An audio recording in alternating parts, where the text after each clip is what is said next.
விஜய் வந்து என்னைக்காவது வந்து கூட்டம் நடத்தினாரா? அவருக்கு கொடுக்கக்கூடிய ஊடக முக்கியத்துவம், அவர் சைக்கிள்ல வந்தாருன்னா அவர் என்ன சாப்பிட்றாரு, எங்க கொடி கம்மனுறாரு, எல்லாமே பார்த்தீங்கன்னா 24/7 வந்து லைவ் காமிக்கிறாங்க. யாரை நிறுத்தணும், யாருக்கு எதிராக நிறுத்தணும் என்பதை மீடியா தீர்மானிக்குது. மீடியா என்பது என்ன நடுநிலையோட இருக்குதா? எங்க மீடியா முதலாளிகள் இருக்காங்க. அந்த மீடியா நடத்தக்கூடிய முதலாளிகளுக்கு ஒரு விருப்பம் இருக்குது. அந்த முதலாளிகள் என்ன செய்யறாங்கன்னா, இன்றைய வியாபாரம் அவருடைய தேவைக்கும் நாம வந்து யாரை வந்து காண்பிக்கணும் என்பதற்கு வந்து அவங்களுக்கு ஒரு தேவை இருக்குது.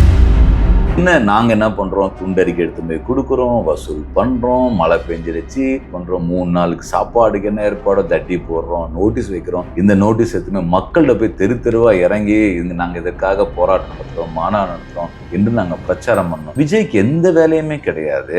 விஜய்க்கு அந்த எந்த வேலையும் மக்களே சொல்லுவாங்க, அவரெல்லாம் வந்து கூட்டம் கூடிடுவாங்க. ஒரு முதலாளித்துவ கட்சி வந்து இங்க சென்னையில கொடியேற்றினா எல்லா ஊர்லயும் கொடியேற்றுவாங்க. ஏன்னா அதுக்கான பணம் இருக்குது, அதுக்கான பணத்தை கொடுக்குறாங்க, கொடி கம்பம் கொடுக்குறாங்க. அப்புறம் ஒரு சில பேர் என்ன, இப்போ நம்ம காசு போட்டு செய்வோம், நாளைக்கு ஒரு பதவிக்கு வந்து நம்ம அதை பிரித்து எடுத்துட முடியாதா என்ற ஒரு ஏற்பாடு இதுக்குள்ள இருக்குது. திராவிட முன்னேற்ற கழகம் தலைமையிலான கட்சி, அது ஆட்சி, அது வந்து பாஜக எதிர்ப்புல உறுதியா இருப்பதும், குறிப்பாக நாடாளுமன்றத்திற்குள்ள வந்து எதிரொலிப்பதில் வந்து நம்ம வந்து இணைஞ்சு நிற்க வேண்டிய அவசியம் இருக்குன்றோம். ஒரு நேர்மையான கம்யூனிஸ்ட் கட்சி கொடியை காமிச்சிட்டாலே நீங்க என்னன்னா ஓகேப்பா, அது வந்து பாதிக்கப்பட்ட பக்கம் வந்து அந்த சிவப்பு கொடி நிற்கும், அருவா சுத்தல் நிற்கும் என்பதை அவங்களுக்கு வந்து ஒரு பதிஞ்சிடுச்சு.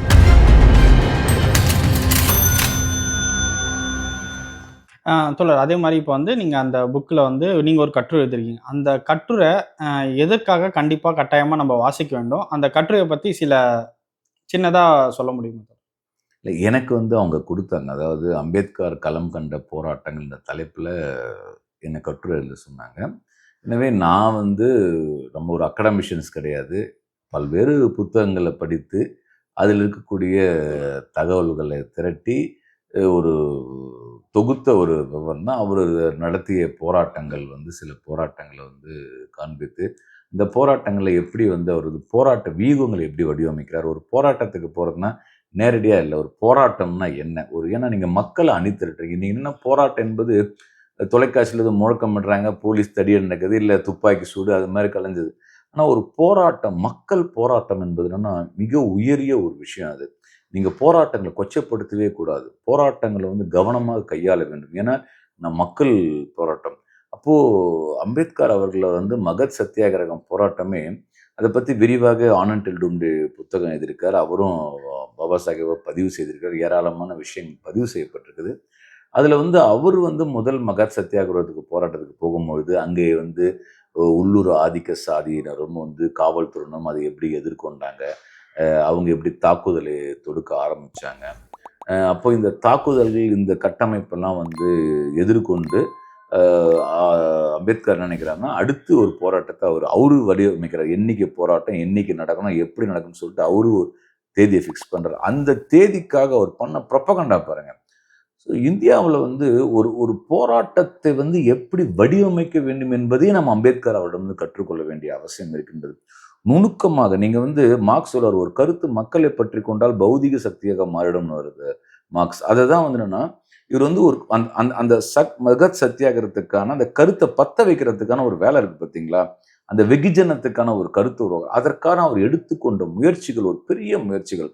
அதோட ஒரு எல்லை என்ன வருதுன்னா, அந்த போராட்டத்திற்கு வரக்கூடிய ஒரு நபர் தான் இறந்து விட்டால், இறந்து போன நபருக்கு எந்த விதமான சடங்குகள் செய்வதற்கு என்ன பொருட்கள்லாம் தேவைப்படுமோ அதையெல்லாம் எடுத்துக்கொண்டு அவர் ஒரு போராட்டத்துக்கு வர்றார். தலைவர் கூப்பிட்டாரியா போராட்டத்துக்கு, செத்தா கூட சரி எனக்கு பிரச்சனை, நான் போராட்டத்தை, ஒருவன் தன் உயிரை துறப்பதற்கு, அதை வன்முறை ஏவுவதற்கல்ல, அரசு வன்முறை ஏவினால், அதிகார சாதி வன்முறை ஏவினால் அதை எதிர்கொள்வதற்கும் தயார் என்று ஒருவரை தயார்படுத்துறாருன்னா, அப்ப அந்த போராட்டத்தினுடைய நியாயத்தை, அதை தார்மீகத்தை, போராட்டத்தில் பங்கேற்க வேண்டியதற்கான முக்கியத்துவத்தை எந்த வகையில வந்து அவர் எடுத்துரைத்திருப்பார் என்பதை நம்ம பார்க்க முடியும். அது ஒண்ணு. அதே மாதிரி வந்து சில போராட்டம் என்னன்னா, முடிவுக்கு வரல, நிறுத்தி ஒரு ஸ்டெப் பேக்வர்டு வருவார் அவர். நான் பிடிச்ச முயலுக்கு 3 கால் தான் பொருள். எங்க நான் எல்லா இடத்துலையும் பார்த்தோன்னா, தனக்கு பின்னால் இருக்கக்கூடிய மக்கள் சேதாரமாகக்கூடாது. ஒரு போராட்டம் என்பது மக்களை வந்து சேதாரப்படுத்தி ஜெயிப்பதல்ல. அதிகார வர்க்கம் மக்களை வந்து அழித்தொழிப்பதும் அவள் காயப்படுத்துவதும் தான் செய்யும். ஆனால் அதையும் தாண்டி எவ்வளவுக்கு எவ்வளோ நம்ம வந்து மக்களை வந்து அந்த, ஏன்னா அவங்க அப்புறம் ஒரு வாட்டி வந்துட்டாங்கன்னா அப்புறம் வரமாட்டாங்களேன்றது ஒரு பிரச்சனை இருக்கு. அப்போ அது வந்து கோயில் நுழைவு போராட்டமா இருக்கலாம். இப்படி பல வகையில வந்து அவருடைய அந்த அந்த அவர் போராட்டம் வடிவமைக்கக்கூடிய விதம், நேச சக்திகளை ஒருங்கிணைக்கக்கூடிய விதம், ஒரு தான் மட்டுமே இல்லாம தன்னுடைய கருத்தியலுக்கு உகந்த நபர் யார் யாரெல்லாம் வருகிறார்களோ, அவர்கள்லாம் இந்த போராட்டத்தில இணைத்து, அல்லது இணைய வேண்டிய இடத்துல தானும் இணைந்து, அப்படி வந்து அவர் வந்து முன்னெடுத்திருக்கக்கூடிய விஷயம் நம்ம பார்க்க முடிகிறது. இதே போன்று கம்யூனிஸ்டுகளும் பாபா சாஹேப் அவர்களும் இணைந்து நடத்திய தொழிலாளர் போராட்டங்கள் வந்து முக்கியமான போராட்டங்கள். அந்த போராட்டங்கள் அவர் எப்படி தொழிற்சங்க போராட்டங்கள் அவர் எப்படி பங்கேற்றார்ன்ற வகையும் அதில இருக்கின்றது. ஸோ இந்த மாரியான ஒரு சில போராட்டங்களை நான் வந்து தொகுத்து அந்த கட்டுரையில வந்து வடிவமைச்சிருக்கேன். இப்போ வந்து அதே நாள்ல டிசம்பர் 6 அன்று பார்த்தீங்கன்னா, தமிழக முதலமைச்சர் மு.க. ஸ்டாலின் அவர்கள் வந்து அதாவது வந்து தூய்மை பணியாளர்கள வந்து அவங்க வந்து ஒரு தொழில் முனைவரா ஆக்கணும். அவங்களும் வந்து ஒரு அடுத்த நிலைக்கு போணும் அப்படின்ற மாரி ஒரு விஷயம் வந்து ஒரு திட்டம் வந்து நடத்துனாங்க. ஆனா அந்த தொழில் வந்து என்னன்னு பார்த்தீங்கன்னா, இப்போ அவங்க வந்து கார்ப்பரேஷன் வழியா சில ம ஒர்க் பண்ண விஷயங்களே, அதே வந்து பெரிய ஒரு லாரி ஒண்ணு வாங்கி, அதே வந்து கழிவு அகற்றும் வேலைய வந்து திருப்பி செய்ய சொல்றாரு. அரசாங்கமே வந்து நீங்க ஒரு தொழில் முதலாளர்னா, நீங்க திருப்பி அதே வேலையில தான் பண்ணணும். வேற எந்த மாற்று வேலையில பண்ணக்கூடாது அப்படின்ற மாரி விமர்சனம் ஏற்பட்டுச்சு. அத பத்தின கருத்து என்ன? ஆமா. இது வந்து ஆக்சுவலா வந்து இந்த ம இந் இந் இந்த இந்த இந்த திட்டங்கள்லாம் இத தாண்டி இந்த திட்டங்கள் எப்படி உருவாகுதுன்னு நம்ம பார்க்க வேண்டிய அவசியம் இருக்கு. இப்போ வந்து நம்ம நினைப்போம் நம்முடைய இந்த மெட்ரோ அதிகாரி வந்து அவர் தான் அந்த திட்டத்த உருவாக்குறாரு. இல்ல கார்ப்பரேஷன்லேருந்து உருவாக்குறான்னு சொல்லிட்டு. ஆனா இன்றைக்கு என்ன இருக்குன்னா வந்து இந்தியா போன்ற நாடுகள்லயோ, உலகங்கள் அளவிலயும் பார்த்தீங்கன்னா, ஒரு பன்னாட்டு நிறுவனங்கள் அவர்கள் வந்து இந்த நகரம் எப்படி இருக்க வேண்டும், இங்க இருக்கிற உழைப்பாளி மக்கள் எப்படி வந்து செயல்பட வேண்டும் என்பது வந்து அவர்கள் தான் தீர்மானிக்கிறாங்க. அப்ப அதற்கு தீர்மானிச்சதுக்கு ஏத்த மாரி அவங்க சில நிபந்தனை விதிக்கிறாங்க. இப்ப நம்ம மாநில அரசு கடன் வாங்குறாங்க. கடன் வாங்குறவன்னா, கடன் குடுக்குறவங்க வந்து ஒண்ணும் உங்களுக்கு சாதாரணமா கடன் குடுக்கல. வட்டி குடுத்தா மட்டும் கிடையாது. கடன் வாங்கி விட்டால், அதை நீங்கள் எப்படி செயல்படுத்தப்பட வேண்டும் என்று நிபந்தனை விதிக்கிறார்கள். இப்ப நம்ம வந்து இப்போ வந்து ஒரு பஜாஜ் ஃபினான்ஸ்ல போயிட்டு பைக்குக்கு வாங்குறோம்னா, இவ்வளோ பெர்சன்டேஜ் வட்டிங்க, வட்டிக்கு இதுன்னு சொல்லிட்டு அத கட்ட போறோம். ஆனா இங்க எப்படின்னு சொன்னா, நீங்க பஜாஜ் ஃபினான்ஸ்ல போயிட்டு வண்டி வாங்குனா, இல்லப்பா வண்டி வந்து நீ 30 கிலோமீட்டர் தான் ஓட்ட வேண்டும். அதேபோன்று நீ வந்து இந்த இடத்துலலாம் பார்க்கிங் செய்ய வேண்டும். அதே மாரி இந்த வண்டிய தூக்கிட்டு போயிட்டு நான் சொல்ற இடத்துலலாம் வந்து பெட்ரோல் போடணும் அப்படின்னு சொன்னா எப்படி ஏத்துப்போமா நம்ம? ஏத்துக்க மாட்டோம். ஆனா இப்ப நம்ம அரசுகள் அந்த மாரியான வங்கிகளிடம் வாங்கக்கூடிய கடனுக்கு இப்படிதான் நிபந்தனை ஏற்றுக்கொள்கிறார்கள். அப்ப அவங்க என்ன நிபந்தனை வைக்கிறாங்க, நீ ஒரு பெர்மனன்ட் ஸ்டாஃபே உனக்கு இருக்கக்கூடாது. நிரந்தர தொழிலாளர் இருக்காங்க. கார்ப்பரேஷன் ஒர்க்கர்ஸோ இல்ல மெட்ரோ வாரியத்துக்குன்னு என்று அரசு ஊழியர்கள் இருக்கக்கூடாது. அவங்க எல்லாருமே ஒப்பந்த பணியாளரா இருக்கணும். நீங்க வந்து பர்டன் வந்து அந்த அந்த தொழிலாளிக்கு இஎஸ்ஐ, பிஎஃப், பணி பாதுகாப்பு எதுவுமே இருக்காது. ஒரு தொழிலாளர் என்பவர் வந்து அவருடைய உழைப்பை விற்றுவிட்டு போகணும். அந்த உழைப்புக்கு அன்றைக்கு எவ்வளோ கூலியோ, அது இவ்வளவு கூலி நிர்ணயிச்சு குடுத்துட்டு போங்க. அவ்வளோதான். அதுக்கு மேல எதுவும் பாதுகாக்கக்கூடாது என்பதுதான் இந்த பன்னாட்டு நிறுவனங்கள் நம்முடைய மக்களால் தேர்ந்தெடுக்கப்பட்ட அரசுகளுக்கு விதிக்கக்கூடிய நிபந்தனை. அப்ப இந்த நிபந்தனை இவங்க என்ன பண்றான்னு சொன்னா வந்து, உங்களுக்கு வந்து நான் வந்து உங்களுக்கு வண்டி வாங்கி குடுத்துர்றேங்க. வண்டி யார் பராமரிப்பா? அந்த பராமரிப்புக்கு என்ன ஆகும்? அந்த வண்டி ஒரு கட்டத்துல யார்கிட்ட போய் சேரும்? இப்படி ஒரு வண்டி வாங்குன்றத பத்தி ஏதாவது ஒரு தொழிற்சங்கோட விவாதம் நடந்ததா? நீங்க இப்போ ஏன் இது வந்து ஒரு அதிகார வர்க்கமே இந்த திட்டத்தை செய்யணும்? என்னோட கேள்வி அதான். நீங்க வந்து ஒரு ஐஏஎஸ் ஆஃபீசரா ஒரு அதிகார வர்க்கம். நீங்க யார் ஒட்டுமொத்தமா உங்களுக்கு டிசைட் பண்றதுக்கு உங்களுக்கு என்ன உரிமை இருக்கு? ஒரு திட்டத்தை அந்த இடத்துல கொண்டு வரும்போது, அந்த மெட்ரோ வாரிய தொழிற்சங்கங்கள் அழைத்து, தொழிலாளர்கள் அழைத்து, யூனியன் லீடர்ஸோட டிஸ்கஸ் பண்ணணும். இந்த திட்டத்தோட என்ன சாதக பாதக அம்சம் நீங்க பேசுங்க. தொழிற்சங்க தலைவர்கள் பேசட்டும். அப்புறம் ஏன்னா தொழிலாளி நேரா பேசினா பழிவாங்க. ஏன்னா நீங்க ஒப்பந்த பணியாளர் ஆயிட்டீங்க. இப்போ தொழிற்சங்கங்களை ஜனநாயக ரீதியாக அழைத்து பேசி, அதை பொதுமக்கள் விவாதத்திற்கு உட்படுத்தி, இந்த மாரியான முன்னெடுப்பு எடுக்க வேண்டிய அவசியம் இருக்கு. அப்ப இவங்க வந்து மக்களால் தேர்ந்தெடுக்கப்பட்ட அரசு என்று செயல்பட்டாலும், மக்களால் தேர்ந்தெடுக்கப்பட்ட அரசினுடைய விருப்பங்களை செய்வதற்கு பதிலாக, கடன் குடுக்கக்கூடிய நிறுவனங்களுடைய நிபந்தனைகள் உட்பட்டு திட்டத்தை மேற்கொள்றாங்க.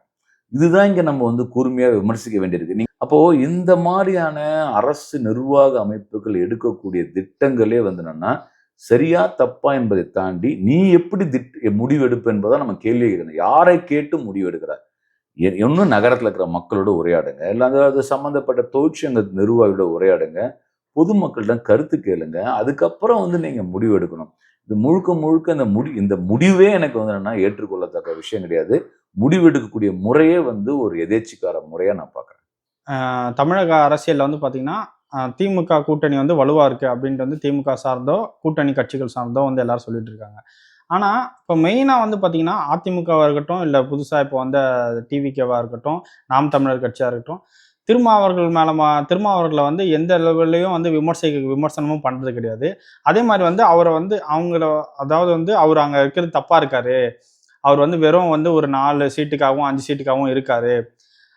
அந்த மாரி வந்து அதாவது இது வந்து ஒட்டுமொத்தமா வெளியில இருந்து பார்க்கும்போது என்ன, அதாவது வந்து தலித் ஓட்டுக்கள வந்து இந்த மாரி வந்து வெறும் அவங்களோட பர்சனல் ஓட் அரசியலுக்காகவும், அவங்க சுயமான கட்சிகள வந்து பலப்படுத்துறதுக்காகவும், இந்த மாரி வந்து அவங்கள வந்து ஒரு பயன்படுத்திக்கிறாங்களா? அதுல மெயினா வந்து பாதிக்கப்படுறது திருமாவர்களும், அவரோட விசிக கட்சியும் அது மாரி நடக்குதா?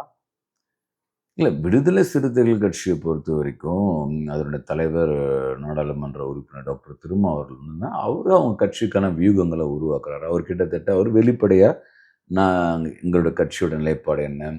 இப்போ விசிகாவுடைய வளர்ச்சிய பத்தினா, அவங்களுடைய நிறைய புத்தகங்கள் எழுதியிருக்காரு. அவங்களுடைய மாநாடு நடத்துறாங்க, தீர்மானம் நிறைவேற்றுறாங்க. நாங்க ஏன் ஒவ்வொரு முடிவு எடுக்கிறோன்றத பத்தி அவர் வெளிப்படுத்துறார். ஒரு கட்சியினுடைய தலைவராக தன் கட்சியினுடைய நிலைப்பாடுகளை அவர் எடுத்துரைப்பதற்கு அவருக்கு தார்மீக உரிமை உண்டு இருக்கு. நம்ம கேட்கலாம், கேட்காம போலாம். பட் அத வந்து அவரு அவரு சரியான முறையில அவருடைய விஷயங்கள எடுத்துரைத்திருக்கின்றார். ஒரு புறத்துல அவர் என்ன தெளிவா சொல்றாரு, இங்க வந்து என்னன்னா, இன்றைக்கு அடிப்படையா இருக்கிறது வந்து இந்திய நாட்டுல இருக்கிறது வந்து ஆர்எஸ்எஸ் தலைமையிலான ஒரு பாஜக அரசாங்கம் மேற்கொள்ளக்கூடிய ஒரு பாசிச க தன்மையோட செயல்படக்கூடிய ஒரு இது இருக்கும்போது, அதை எதிர்கொள்ள வேண்டிய அவசியம் இருக்கு. அதற்கு எப்படி வந்து நாடாளுமன்ற ஜனநாயகத்தை பயன்படுத்துகின்ற அடிப்படையில நாங்க செயல்பட்டுருக்கோம். எனவே தான் திராவிட முன்னேற்றக் கழகத்தோடு சேர்றோம். கோரிக்கைகள் சில விஷயங்கள மாறுபடுறோம், விமர்சிக்கிறோம்ன்றது அடிப்படையில அவர் பேசிட்டு இருக்காரு. இப்போ இடதுசாரிகள பொறுத்தவரைக்கும் என்னன்னா, அடுத்த கட்டத்த தெருவுல போராட்டம் நடத்துறோம். பல விஷயங்கள் வந்து முரண்படுறோம். சில விஷயங்கள திமுக அரசாங்கம் ஏற்றுக்கொள்ளுது. சில விஷயங்கள ஏற்றுக்கொள்ளல. தொடர்ந்து போராட்டம் நடத்துறோம். சங்கம் வைப்பதற்கே வந்து உரிமை பெற முடியல. அந்த சைடு ஒரு போராட்டம் நடத்துறோம். இது நடத்துறோம். இது ஒரு சைடு நடந்துட்டு இருக்கு. இதுல ஏன் இப்படி நம்ம பார்க்குறோம்னா, இப்போ வந்து இடதுசாரிகள் திமுக அரசாங்கத்தை வந்து இதுவரைக்கும் இருந்த ஒரு திமுக முன்பு இருந்த திமுகவுடைய அதிமுக கூட்டணி வைத்து முடிஞ்ச தூக்கி போட்டு போப்பா அப்படின்னு சொல்லிட்டு போகக்கூடிய ஒரு சூழல்தான் நடக்குதுன்னா, இன்னைக்கு இந்திய அரசியல் சூழல் மாறி இருக்குது. இப்ப நாடாளுமன்றத்துல நீங்க யோசிச்சு பார்த்திருப்பீங்களா? ஒருத்தர் வந்து பாபா சாஹேப் அம்பேத்கர் பேர அதாவது 75வதோட அரசியலமைப்பு சாசனத்தினுடைய விழா கொண்டாடக்கூடிய விழால எவ்வளோ வந்து ஒரு அருவருக்கத்தக்க வகையில ஒரு உள்துறை அமைச்சர் பேசுகிறார். அதை எதிர்த்து நாடாளுமன்றத்துல வந்து எதிர்க்கட்சி உறுப்பினர்கள்லாம் குரல் கொடுக்குறாங்க. அப்படி குரல் கொடுக்கும்போது, இந்திய நாட்டினுடைய மிக முக்கியமான அ இருக்கக்கூடிய பொறுப்பா இருக்கக்கூடிய எதிர்க்கட்சி தலைவர் ராகுல் காந்தி, அவரு வந்து ஒருத்தர அடிச்சு மண்டைய உடைச்சு படுக்க வச்சுட்டாருன்ற மாரி, அவரு எப்படி ஒரு கொலைகாரன் மாரி எப்படி வந்து அன்றைக்கு ஊடகங்கள் இருக்கு. அப்போ இந்த ஸ்டேட் இந்த அரசு எப்படி இருக்கு பாருங்கன்னா, ஜனநாயகமே அற்ற ஒரு ஒரு ஒரு சூழல் எப்படி உருவாக்குறாங்க. தமிழ்நாட்டுல நம்ம அப்படி ஃபீல் பண்ணல. தமிழ்நாடு என்பது இந்தியாவா இல்ல. இந்தியாவுல இருக்கக்கூடிய மற்ற மாநிலங்கள், தமிழ்நாடு, கேரளம் அப்பாற்பட்ட மற்ற மாநிலங்கள் எதிர்கொள்ளக்கூடிய சிக்கல் வேற வேற சிக்கல்கள் இருக்கு. இப்போ அதெல்லாம் நம்ம புரிந்து கொண்டு தான் தமிழகத்துல திராவிட முன்னேற்றக் கழகம் தலைமையிலான கட்சி, அது ஆட்சி, அது வந்து பாஜக எதிர்ப்புல உறுதியா இருப்பதும், குறிப்பாக நாடாளுமன்றத்திற்குள்ளர வந்து எதிரொலிப்பதில வந்து நம்ம வந்து இணைஞ்சு நிற்க வேண்டிய அவசியம் இருக்கின்றோம். அதே திராவிட முன்னேற்றக் கழகம் பாஜக கடைப்பிடிக்கக்கூடிய பொருளாதார கொள்கைகள, பல்வேறு கொள்கைகளை அப்படியே அமுல்படுத்தக்கூடிய விஷயத்தையும் தமிழ்நாட்டுல பார்க்குறோம். அந்த இடத்துல கடுமையா எதிர்க்கிறோம். ஒன்றிய பிஜேபி அரசாங்கம் சொல்லக்கூடிய விஷயங்கள்லாம் மின் கட்டண உயர்வுலேருந்து, சொத்து வரி போடுறதுலேருந்து, தொழிலாளர்களுடைய சார்ந்த விஷயங்கள கிட்டத்தட்ட அவங்க வந்து ஒரு மல்டிநேஷனல்ஸ் கம்பெனிஸோட ப நிர்பந்தத்துக்கு இரையாகக்கூடிய இடத்துல கூட திமுக அரசாங்கம் இருப்பது என்பதை பட்டவர்த்தனமாக எதிரொலித்துக் கொண்டிருக்கின்றோம். அப்ப என்னன்னா, ஒரு ஒற்றுமையும் இருக்குது, ஒரு முரண்பாடும் இருக்கு. இந்த ஒற்றுமையும், முரண்பாடும் இந்த காலகட்டத்தினுடைய தேவை என்பதை நம்ம வந்து உணர்ந்திருக்கோம். பட் வேறஸ் மத்தவங்க சொல்றாங்க இல்லையா? நீங்க வந்து இத பிரிக்கிறதுக்கான ஆள் என்னன்னா, இவங்க என்ன நினைக்கிறாங்கன்னா, இவங்களுடைய சித்தாந்தர் பார்வை என்ன? பாஜகவை பத்தி அதிமுகவுடைய மதிப்பீடு என்ன? நாம் தமிழர் கட்சியினுடைய மதிப்பீடு என்ன? அல்லது திவிக விஜய் அவருடைய கட்சியோட மதிப்பீடு என்னன்னா, ஒரு ஒரு நேரத்துல இருக்கிற மாரி அது இல்ல. அதாவது வந்து என்னன்னா, நீங்க வந்து ஒரு பொருளாதார கொள்கை ஏத்துக்காத சொல்லுங்க. இல்ல அரசு சொல்றீங்க. டக்குன்னு இப்படியும் போறீங்க, அப்படியும் போறீங்க. அதாவது இவங்க என்ன நினைக்கிறாங்கன்னா, ஏதாவது ஒரு அரசு ஆட்சி திமுக அகற்றி விட்டு தமிழ்நாட்டுல ஆட்சி பொறுப்புக்கு வருவதற்கு எப்படி வந்து காயம் மாத்திக்கலாம்? அதுக்கு ஏதாவது ஒரு ஒர்க் அவுட் பண்ணிக்க முடியுமான்றது போன்று தான் இவங்களுடைய செயல்பாடு இருக்குது.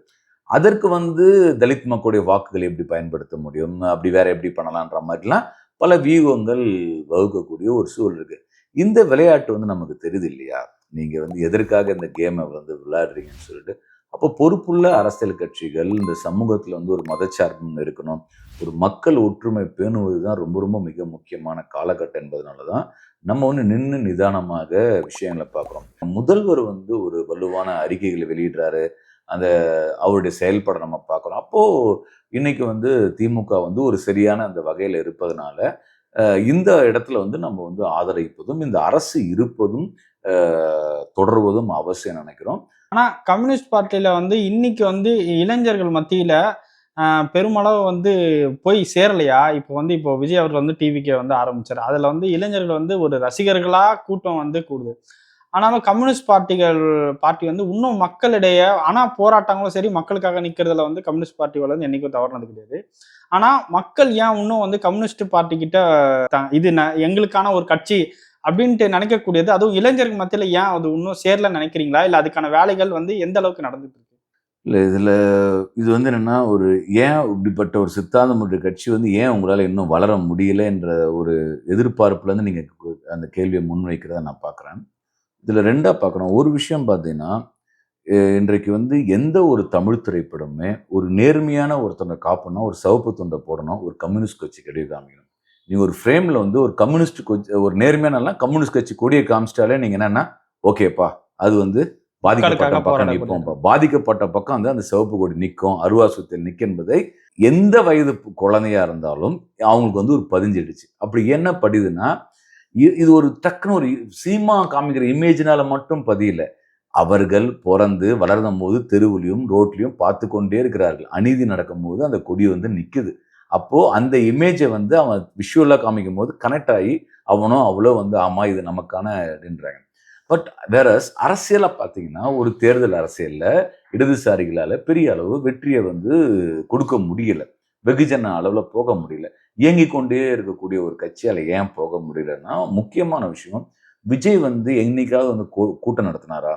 அவருக்கு குடுக்கக்கூடிய ஊடக முக்கியத்துவம் அவர் சைக்கிள்ல வந்தாருன்னா, அவர் என்ன சாப்பிடுறாரு? எங்க கொடி கம்பம் நடுறாரு? எல்லாமே பார்த்தீங்கன்னா 24/7 வந்து லைவ் காமிக்கிறாங்க. எல்லா பிரதான அரசியல் கட்சிகளுக்கு என்னன்னா, அவங்களுக்கு மீடியாவுக்கு வந்து அந்த ரேட்டிங் தேவைப்படும்போது அவங்க உருவாக்குறாங்க.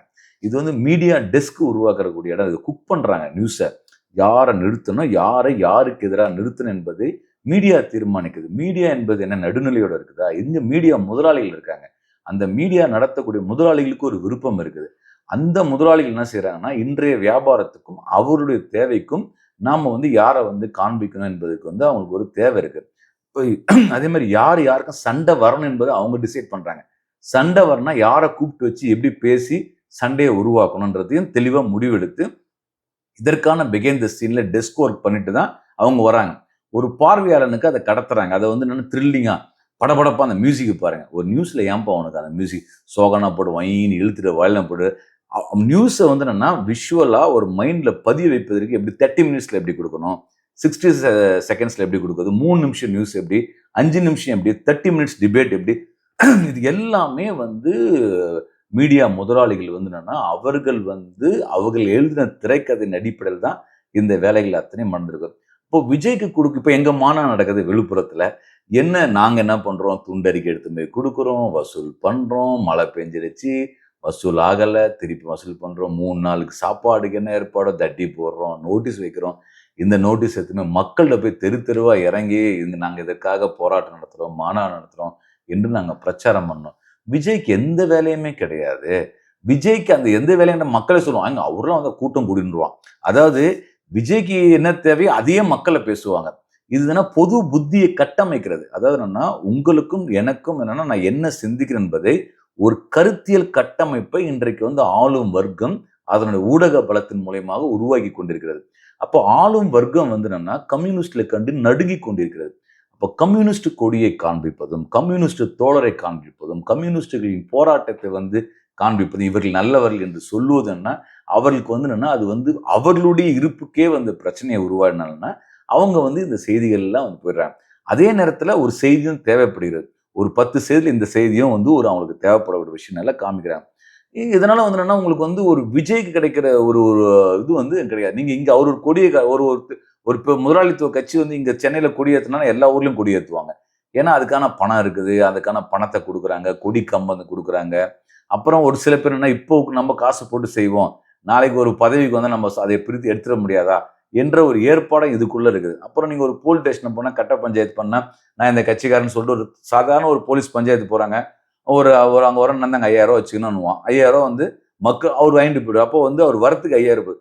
கம்யூனிஸ்ட் கட்சி தோழர் போனாருன்னா, அதிகபட்சம் அவங்க வந்து டீ வாங்கி குடுக்குறது தான். சில நேரத்துல எங்க டீ கூட வேணாங்க. ஏன்னா டீ குடிச்சா கூட நம்ம ஏதோ டீ அந்த அதுவே நமக்கு ஒரு இடைஞ்சல் இடம்னு சொல்லிட்டு அதை விட்டுட்டு போகக்கூடிய ஒரு தோழர். அப்போ அடிப்படையாகவே இந்த செயல்பாடுகள்ல வந்து வித்தியாசம் இருப்பதனால, அந்த வித்தியாசம் வந்து என்னன்னா, வித்தியாசத்தை அதிகார வர்க்கம் கண்டு அஞ்சுதுன்னா, நமக்கு அவ்வளவு பெரிய ஒரு முக்கியத்துவம் கொடுப்பல ஒண்ணு. பட் இது எப்பவுமே அப்படியே நடந்துட்டே இருக்காது. அது வந்து நீ எவ்வளவுதான் அடக்கணும்னா, எவ்வளவு ஃபோர்ஸா நீங்க ஒரு அடக்குறீங்களோ, அவ்வளவு ஃபோர்ஸா அது வெடித்து எழும்பும். அதற்கான ஒரு சூழலும் இருக்குது. அதே போன்று எங்களுடைய செயல்பாடுகள்லயும் இளைஞர்களை, மக்களை ஈர்க்கக்கூடிய வகையில எங்களுடைய செயல்பாடுகள வந்து முன்னெடுப்பதில நாங்க யோசிக்கணும். நம்ம எப்படி நம்முடைய செயல்பாடுகள் எப்படி வந்து இளைய தலைமுறை ஈர்க்கக்கூடிய வகையில நம்ம மாற்றுவது? நான் பெர்ஃபெக்ட், நான் நல்லவர்ங்க, நாங்க நல்லவன் சொன்னா வூட்ல உட்காரான்றான். நீ நல்லவன் எப்படி எனக்கு எப்படி தெரியும்? எனக்கு தெரிஞ்சா தானே உன் கூட வந்து நிக்கவே முடியும். அப்ப நீங்க எனக்கு கண்ல காமிங்க. என் கண்ல வந்து நில்லுங்க. நின்ட்டீங்கன்னா நான் உங்க பக்கம் வருவேன். நீங்க ஒளிஞ்சு உங்களுக்கு கண்லயே தெரியலையே. அப்ப நான் என்ன பண்றதுன்றது அந்த சைட்ல இருந்து வர கோரிக்கை. அவன் கையில இருக்கக்கூடிய கையெடுக்க செல்பேசிக்குள்ள நான் எப்படி உள்ள பூந்து வெளியே வரணுன்றது நானும் அங்க தெரிய வேண்டிய அவசியம் இருக்கு. தெரிஞ்சா தானே ஓகே நீங்க என்ன பேசுறீங்கன்னு கேட்க முடியும். அந்த ஒரு கேள்வியா இருக்கு. ஸோ இதுதான் ஸ்ட்ரக்சர். நான் இந்த ஸ்ட்ரக்சருக்குள்ள எப்படி விளையாடணும்னு இருக்கு. அந்த கேம்ல நாங்க வந்து கை தேர்ந்தவர்களாக மாற வேண்டிய அவசியம் இருக்கிறது. ஸோ அதுலயும் வந்து எங்க சைடுல இருக்கக்கூடிய பலவீனங்கள், போதாமைகள் இத களைய வேண்டிய தன்மையும் வந்து இருக்குது. ஸோ இது 2ம் இணையுது.